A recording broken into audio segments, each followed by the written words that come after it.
Brought to you by TechnoSpark 20 series smartphones. I'm superhuman.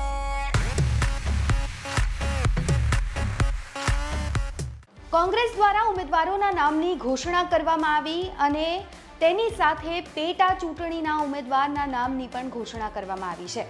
વડોદરાના વાઘોડિયા બેઠક પરથી કનુભાઈ ગોહિલને કોંગ્રેસે મેદાનમાં ઉતાર્યા છે પેટા ચૂંટણી માટે. એવામાં ખાસ હવે કનુભાઈ અલગ જ રણનીતિ સાથે ચૂંટણી મેદાનમાં ઉતરવાના છે. કનુભાઈ સતત 2001થી કોંગ્રેસમાં જોડાયેલા છે. તેઓ સક્રિય નેતા છે અને આની સાથે સાથે કોંગ્રેસે ખાસ સ્ટ્રેટેજી અપનાવી છે. ભારતીય જનતા પાર્ટીએ ક્ષત્રિય ઉમેદવાર મેદાનમાં ઉતાર્યા છે અને તેની સામે કનુભાઈ પણ ક્ષત્રિય ઉમેદવાર છે, એટલે ક્ષત્રિય વર્સિસ ક્ષત્રિયનો જંગ અહીં જોવા મળશે. ત્યારે વધુમાં કનુભાઈ શું કહી રહ્યા છે તેમના નામની ઘોષણા થયા બાદ તે સાંભળીએ. નમસ્કાર, આપ જોઈ રહ્યા છો ગુજરાત તક અને આપની સાથે હું છું સૌમ્યા.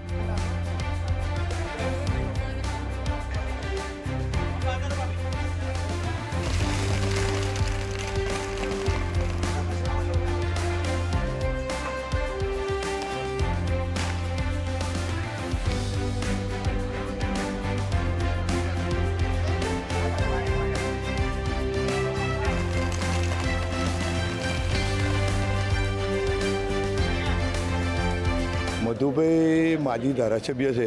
હવે કોઈ જઈને રજૂઆત કરે મારા મીવડી મંડળને તો આભાર એમનો કે રજૂઆત કરવાનો તો બધાને અધિકાર છે, પણ મારા મીવડી મંડળે જે મારી પર વિશ્વાસ મૂક્યો છે, પ્રદેશ કોંગ્રેસના પ્રમુખ માનનીય શક્તિસિંહભાઈ, માનનીય અમિતભાઈ ચાવડા સાહેબ, માનનીય ભરતસિંહ સોલંકી સાહેબ, પૂરા મીવડી મંડળે મારી પર જે વિશ્વાસ મૂક્યો છે અને મને જે ટિકિટ આપી છે એ બદલ હું એમનો આભારી છું. અને હું ગુજરાત પ્રદેશ કોંગ્રેસ સમિતિના હાથ મજબૂત થશે એવા મારા તમામ પ્રયત્નો રહેશે. મને મારા ઠેકેદારો પર, મારા મતદારો પર, મારી કાસ્ટ પર મને પૂરેપૂરો ભરોસો છે કે બધા જ તનતોડ મહેનત કરીને કોંગ્રેસને જંગી બહુમતીથી જીતાડશે એવી મને આશા છે.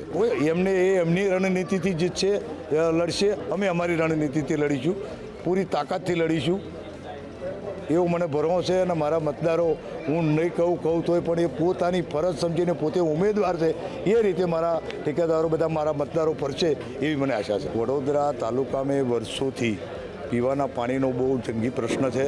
પાતાળી પોણીલાલ થઈ ગયા ઉદ્યોગોને લઈને, એર પોલ્યુશનનો પ્રશ્ન છે, નીલ ગાયોનો પણ પ્રશ્ન છે. ખેડૂતો હજારો હેક્ટર જમીન વગર વાવેતરની કેટલાય વર્ષોથી પડી છે, પણ સરકાર એના તરફ કોઈ ધ્યાન આપતી નથી. ચૂંટાયેલા પ્રતિનિધિઓ પણ એ તરફ કોઈ ધ્યાન આપી નથી. એટલે ખેડૂતોનો પ્રશ્ન છે, સ્થાનિક રોજગારીનો પ્રશ્ન છે.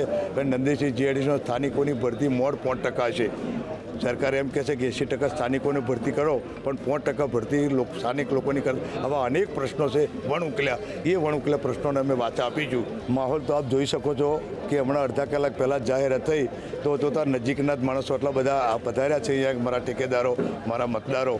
એટલે હમણાં કલાક સુધી તમે બેસો, તમને જોઈશે કંઈ માનવ મેળામણ આવશે. છેલ્લા 25-30 વર્ષથી વહેલી ટિકિટ જો કોંગ્રેસે આ સ્થાનિક ઉમેદવારને આલી હોય એટલે લોકોનો એટલો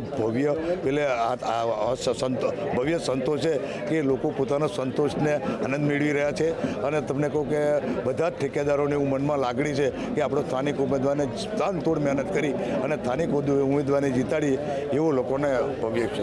તો હવે જોવાનું ખૂબ જ રસપ્રદ રહેશે કે વાઘોડિયાની જનતા કોના પર પસંદગીનો કળશ ઢોળે છે.